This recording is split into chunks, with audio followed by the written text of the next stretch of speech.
Here's what's happening in the city of Rockville. We have the full election recap for your new city council, including inauguration coverage. We find out how Rockville kids are supporting the city's holiday drive and update you on how the Department of Public Works is preparing for winter weather. This is all the latest news in the city. This is Rock11 Now. Hello and welcome to this month's edition of Rock11 Now. I'm your host, Jennifer Ligsay. We'd like to start this December newscast by bringing you up to speed on the results of this year's city election. Bridget Suiso reports. There were 8 candidates running for 5 seats on the Rockville City Council, and Rockville residents decided on its 64th mayor and council, along with weighing in on 3 advisory referendum questions. We had full team coverage on election night, and here's everything you need to know about the 2013 Rockville City election. And here is your new mayor and council. Your new mayor-elect is Bridget Newton, and she will serve with council members-elect Beryl L. Feinberg, Tom Moore, Virginia Onley, and Julie Polakovich-Carr. There were a total of 6,685 total votes cast in this election. The votes were cast in 10 voting districts throughout the city, as well as those from same-day voter registration and absentee ballots. Our Rockville 11 crew got the reaction from the winning candidates. Very excited. It's been a very long day today. I don't know how many hours it's been at this point, up since I think 5 a.m. So excited, but relieved that it's over finally. How are you feeling right now? Excited, happy, fatigued because I'm tired, but all the hard work was worth it. And I'm just so happy to be able to have the honor to serve the people of Rockville. One of the things we're committed to doing is looking at the charter review questions. There's 3 changes that have to be made. The voters have given their advice on it tonight. We'll be looking at that very carefully and then making our own decisions on that. So how are you feeling? What's going on through your head right now? Disbelief, very excited, can't wait to start serving the residents and citizens of Rockville and representing everybody and giving my all to everyone starting tomorrow. Well, I'm excited for the opportunity. I'm obviously tired. It's been a really long day and a great couple months, but I think this is going to be a great opportunity for Rockville. I look forward to working with everybody and moving ahead. I think the first priority is to get the council together and meet with everybody and figure out what the goals and the feelings are for working together, and then how we do that. Everybody's bringing something different to the table, which will make a great council, and we just have to figure out how we move forward in a plan, in a goal, in a vision for Rockville.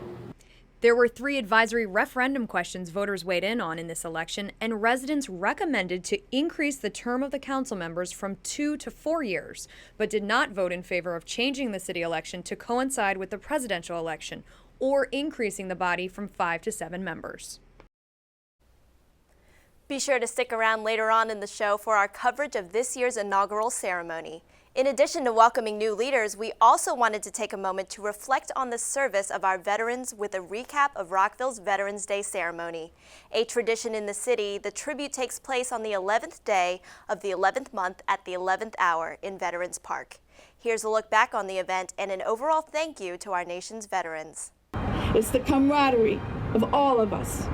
It is our families, it is the children of our veterans who are now grown and may have their own children. For as long as we have been in the United States, we have veterans. Our history is filled with the brave actions and their courage. Faced with different challenges, today's veterans are no different from the veterans in the past. A bond that binds veterans through the decades. Service before self is why we owe all our veterans a debt of gratitude. Yesterday, today, and tomorrow. Veterans Day is every day.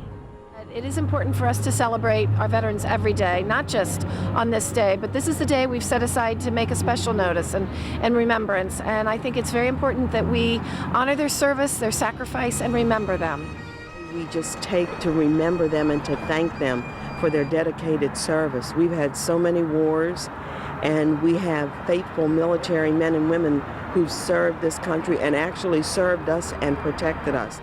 It's important for the city to take a moment and reflect on the sacrifices and the enduring sacrifices that our veterans are going through for us, but also to celebrate what they brought back to us. Our veterans are an incredibly important part of our communities, and we need to make sure we are aware of their needs, but also we want to celebrate what they bring to us.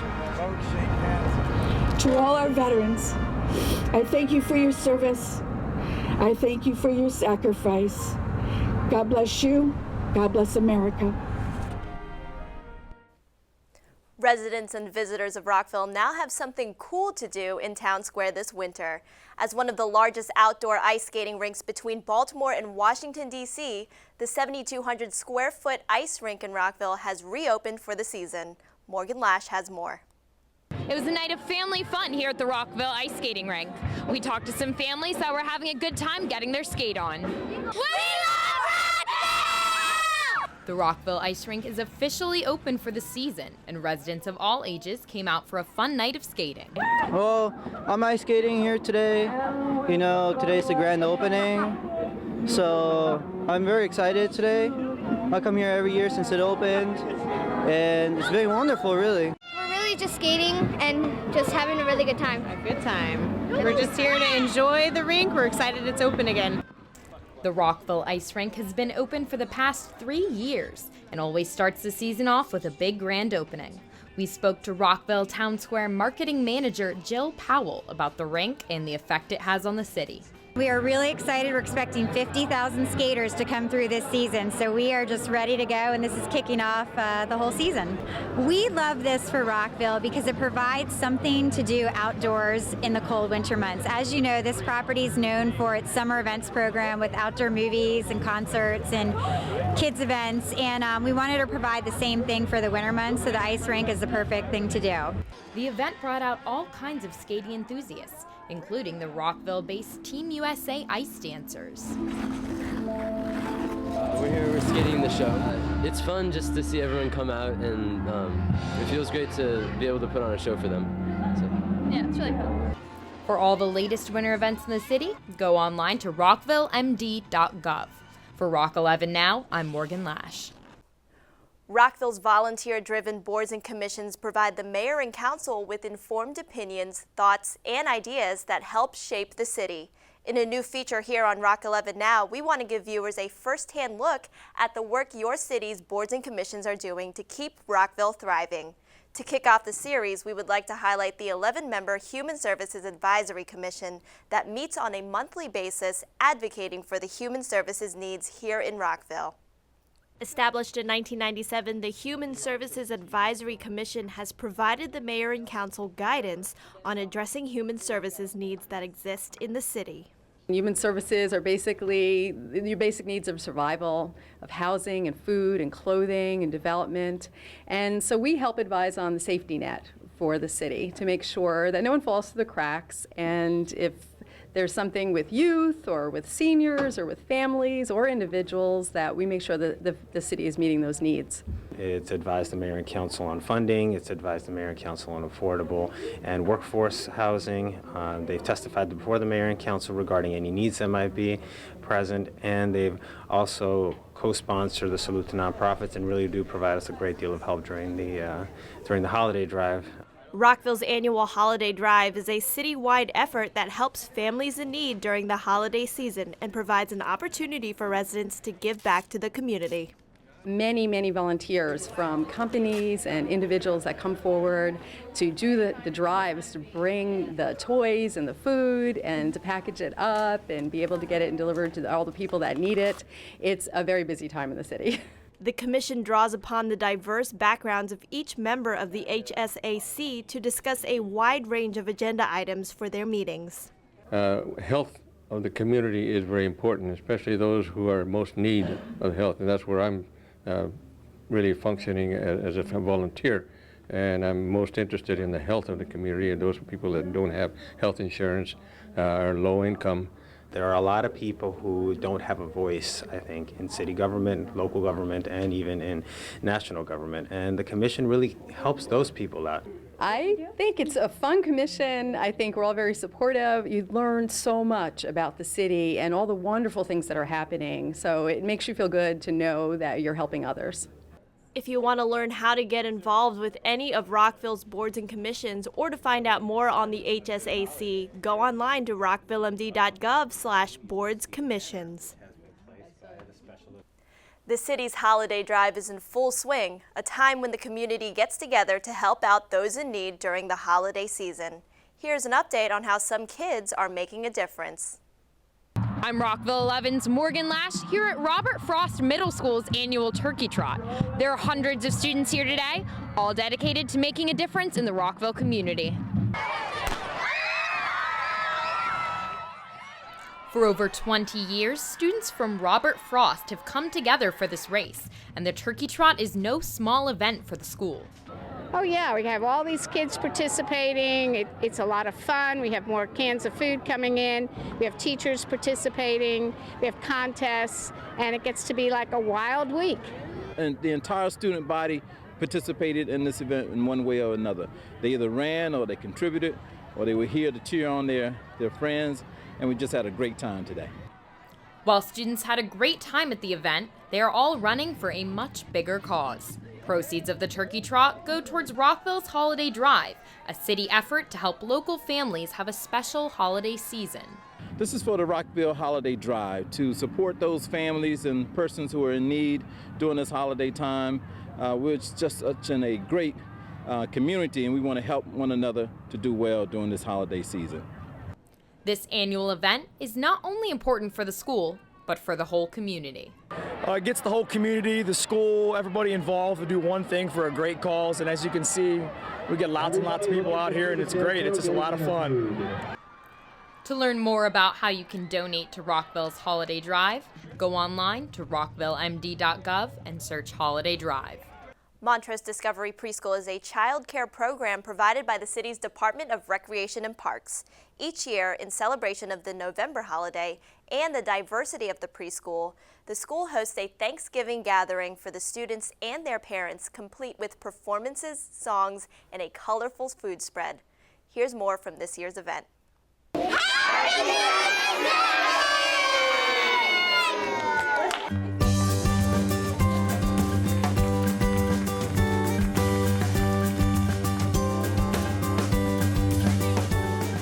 Today we're having our Thanksgiving feast. It's a very special event because, as you see, we are a very multicultural and diverse preschool. Each family brings a dish from their native countries, and it's just beautiful to see. This daycare or preschool is very diverse, so I think it gives the kids a chance to kind of experience each other's cultures instead of just playing every day and knowing that everybody else speaks a different language, just to know what they eat at home. It's the second year that I am attending. It's beautiful, it's wonderful, same thing like last year, and something that we're going to remember, I guess, for the rest of their life, because it's such a welcome thing that they do, very festive, very friendly. And I think this time of the year we all become interested in and excited about celebrating different types of holidays. Just about every culture celebrates a holiday this time of the year. And it seems to start off with Thanksgiving, and all of the celebrations include family events and sharing meals together and decorating your home and making people feel welcome and realizing how thankful we are for all of our blessings. So it's a beginning for children, and we realize they're talking about these things at home too. And while over 7 different languages are spoken at the preschool, the universal language of food left everyone in good spirits. 참 맛있습니다. Esto es delicioso, increíble, fascinante. Das ist für mich ein besonderes Vergnügen, hier zu sein. Danke.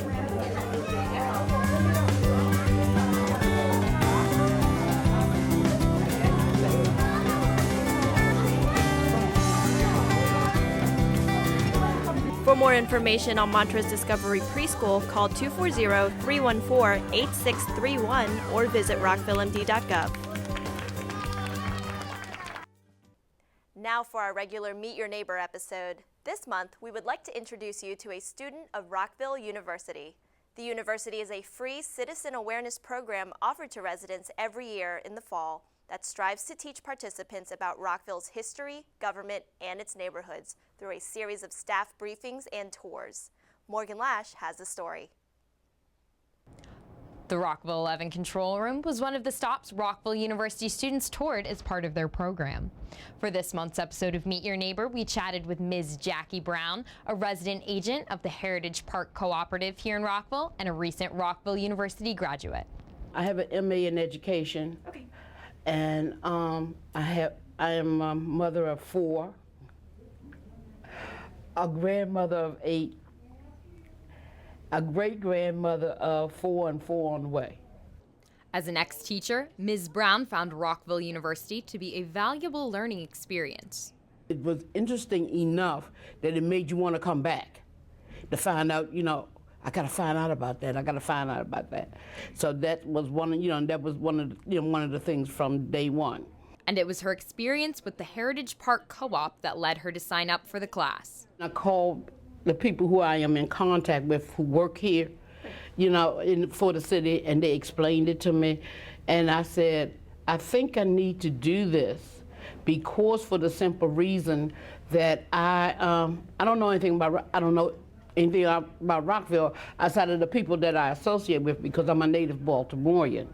As part of the curriculum, Rockville University students toured city facilities, including the Croydon Creek Nature Center, the Water Treatment Facility, and, a highlight for Ms. Brown, the Rockville Police Station. I knew the chief, and not know him, but I knew the chief, and I knew their Ken Matney, who, and both of them were so informative about the different things that they did. And of course I had a lot of questions because I had worked with them, but there were certain areas I didn't know anything about. While Ms. Brown caught a glimpse of how Rockville's government operates from different departments, one lesson that rang true across the board was the many opportunities for community involvement. There are so many different things, especially for the seniors to do. The swim club, the everything about it was good. The university and the city, there's something to do every weekend. Ms. Brown graduated from Rockville University and received recognition at a recent mayor and council meeting alongside her classmates. I would recommend it for everybody because it is really, really that interesting. To learn more about the Rockville University program, visit rockvillemd.gov/Rockville University. Rockville's red light camera program began as an initiative to protect pedestrians in the city. There are currently 10 cameras operating in Rockville, and we recently spoke with Major Mike England of the Rockville City Police Department to give us an update on the program. Rockville City Police Major Mike England brings into focus the intent behind the lens of red light cameras. The program is in place for 2 reasons. One is for safety of motorists and the safety of pedestrians. So when the vehicle comes to a full complete stop, it will actually protect that pedestrian crosswalk so the pedestrian is safe to cross. Red light cameras were first installed in Rockville in August and September of 2012. Between those 2 months, we issued almost 8,000 citations, a little better than 8,000 citations actually. The same months, this particular year, 2013, we've seen a 47% reduction in the number of violations. So that tells me that the public has become educated in what the law requires them to do when they do come to a red light, whether they're going to go straight through or whether they're going to make a right turn on red. And what the law requires at a red light intersection involves a couple of key driving practices. These cameras are red light cameras. If you're going straight through the intersection and you fail to stop for the red light, you violated the red light. When you're permitted to make a right turn on red, there's a couple of requirements. One, you have to come to a full and complete stop. All right, that's before the stop line. Major England also sheds light on some of the common concerns motorists have had on the program. A lot of complaints are, one we always receive is, well, the system is flashing, I'm stopped. These flashes do not always mean that the driver is committing a violation. At intersections with a red light camera, there is a set of discs in the road. If a vehicle is going at least 13 miles per hour over these discs, it will trigger the flash to go off, indicating that the system has been activated. For every instance that occurs, we have our technicians review each and every citation, as well as the video, to make sure a violation did in fact occur. Learn more about the program and where red light cameras are located in the city by visiting rockvillemd.gov/redlight. They can also send an email to photoservices@rockvillemd.gov, and we'll be glad to answer any questions. While aging infrastructure is a growing national concern, Rockville's Department of Public Works is committed to maintaining the city's structures through a proactive approach of assessment, design, and rehabilitation. Here's an inside look at the citywide bridge rehabilitation project. Yeah, it's a big project. Civil engineer John Holliday knows all about how important it is to take care of Rockville's bridges. It's important for the residents to know because this is their tax dollars at work, right? We're using the funds to inspect all these structures to make sure that we put a priority on these minor maintenance items. There are 100 bridges in the city ranging from long span to short span to pedestrian bridges. Holliday and the city's hired contractor are working on the city's bridge rehabilitation program, a comprehensive and proactive approach to assessing and rehabilitating the city's structures. Construction began in April 2013 and is expected to be completed by June 2014. The position that we've taken is more sustainable, whereas issues develop, cracks or concrete spalls where it chips away, we want to get in and attack it right away so that it eventually had to be replaced completely. We toured a few of Rockville's bridges to get an update on the program. This is the Carnation Drive. It's a double pipe culvert. The culvert's made of corrugated metal pipe. And if you look down the invert or the bottom of the pipe, you'll see a corrosion line or a rust line that follows the bottom of the invert. And over time, where the water sits in this culvert, it'll continue to eat away at the steel and corrode. And in the future, the whole bottom of the culvert will be missing.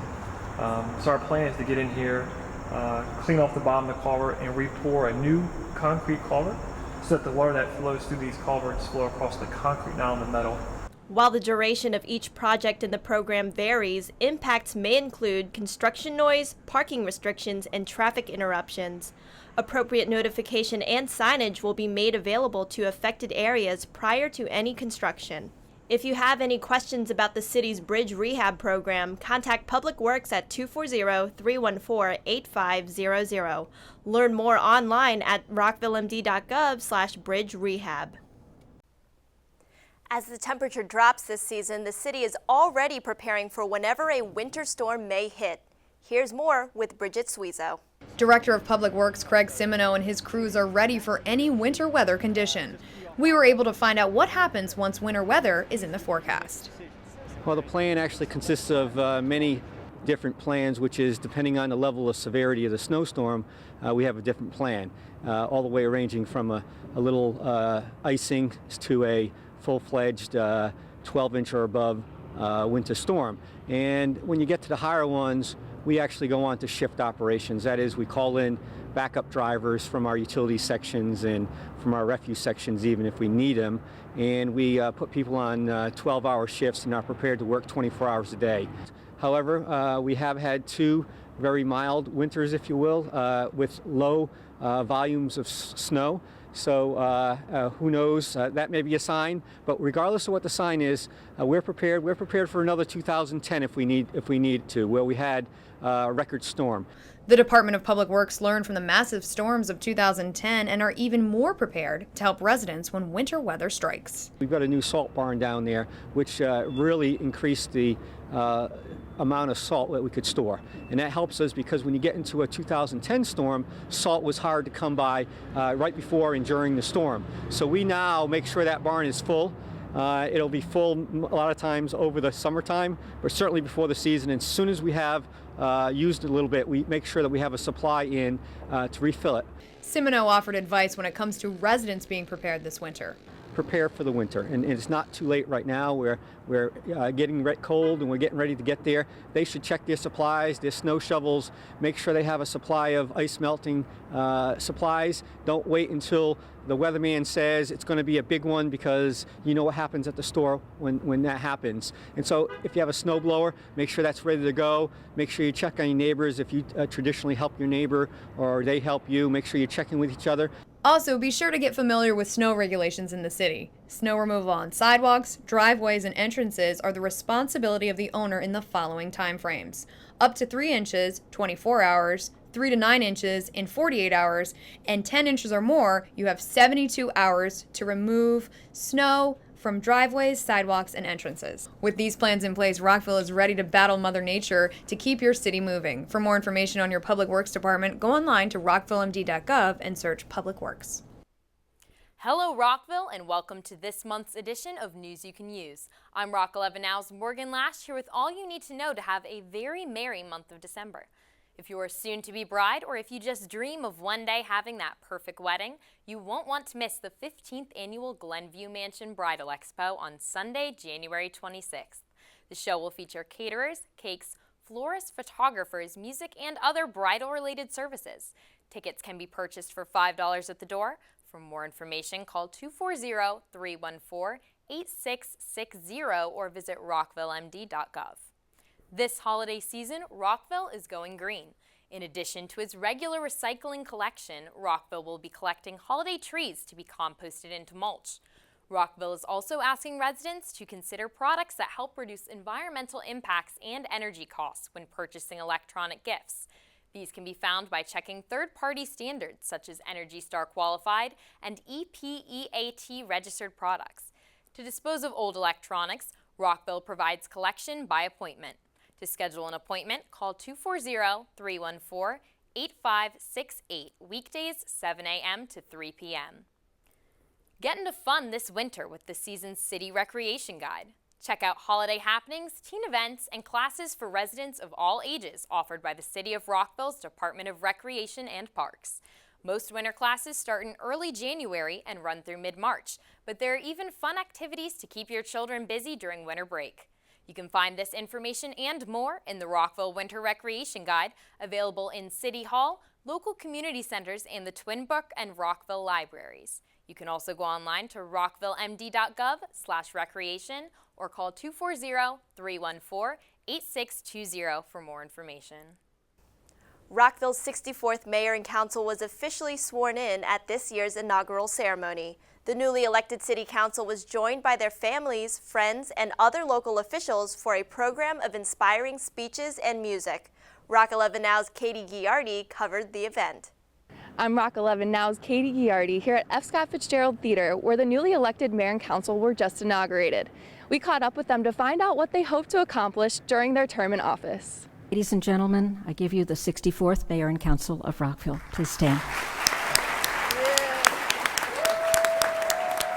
Great day, and you heard all the good, energy and comments, and this is going to be a wonderful council. I'm very much looking forward to working with all 4 council members. We'll be talking about more school construction funding for Montgomery County that will then reverberate to Rockville. Rockville Pike Plan should be coming to us soon from the Planning Commission. We've got to continue to work on Phase 2. We've got to continue to work in our neighborhoods to ensure that we're doing everything we can to help them. There's just so much. We have a budget that's coming up in the next month or so we're going to be very, very busy, but I'm very much looking forward to it. This is a great start. Mayor Newton had a terrific speech. I think she set us on a great course for the next 2 years. I'm very excited. Now, what are you looking forward to addressing in your next term? I think the first thing that we have to take up is the charter changes.